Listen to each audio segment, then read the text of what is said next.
ಆರತಿ ಎಲ್ಲಿಂದ ಬಂದದ್ದು? ಕುಮಟ.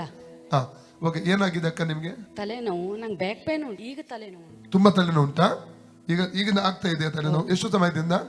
ಈಗ ಬಂದ್ ಸ್ಟಾರ್ಟ್ ಇಂದ ಬೆಳಗ್ಗಿಂದ ಸ್ಟಾರ್ಟ್. ಓಕೆ. ಅದೀಗ ಹೋಗ್ತದೆ, ನಂಬ್ತೀರಿ? ಯೇಸು ಗುಣ ಮಾಡ್ತಾ ಅಂತೀರಾ?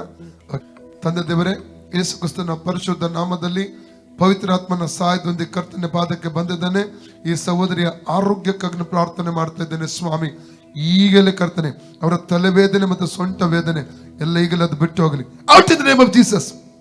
ಶರೀರ ಫ್ರೀ ಆಗಲಿ. ರೋಗ ವ್ಯಾಧಿಗಳ ದುರಾತ್ಮಗಳ ಮೇಲೆ ಅಧಿಕಾರ ಇದೆ.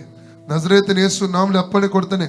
ತಲೆಯಿಂದ ನೋವು ಬಿಟ್ಟು ಹೋಗಲಿ, ಸೊಂಟದಿಂದ ನೋವು ಬಿಟ್ಟು ಹೋಗಲಿ. Free in the name of Jesus. ಸೌಖ್ಯವಾಗಲಿ, ಸೌಖ್ಯವಾಗಲಿ ಯೇಸು ನಮಗೆ. ಕರ್ತನ ಯೇಸು ಕ್ರಿಸ್ತನ ಬಾಸುಂಡೆಗಳ ಮೂಲಕ ಈ ಸಹೋದರಿ ಗುಣವಾಯಿತು. ಕರ್ತನ ಯೇಸು ಕ್ರಿಸ್ತನ ಬಾಸುಂಡೆಗಳ ಮೂಲಕ ಈ ಸಹೋದರಿ ಗುಣವಾಯಿತು. ಕರ್ತನ ಯೇಸು ಕ್ರಿಸ್ತನ ಬಾಸುಂಡೆಗಳ ಮೂಲಕ ಈ ಸಹೋದರಿ ಗುಣವಾಯಿತು. Free in the name of Jesus. ಅಕ್ಕ ಈಗ ನೋಡಿ, ಆರಾಮಾಯ್ತಾ? ನೋವು ಇಲ್ಲ ಅಲ್ಲ? ಕಂಪ್ಲೇಂಟ್ ಬಗ್ಗೆ ನೋಡಿ. ಸೊಂಟ ನೋವು ಉಂಟಾ? ಸೊಂಟ ನೋವಿಲ್ಲ. ಎರಡು ಹೋಯ್ತು. ಯಾರು ಕೊಂಡು ಹೋದ್ರು? ಯೇಸು. ಯೇಸುವೇ ಸ್ತೋತ್ರ ಅಂತ ಹೇಳಿ. ಯೇಸು ಸ್ತೋತ್ರ.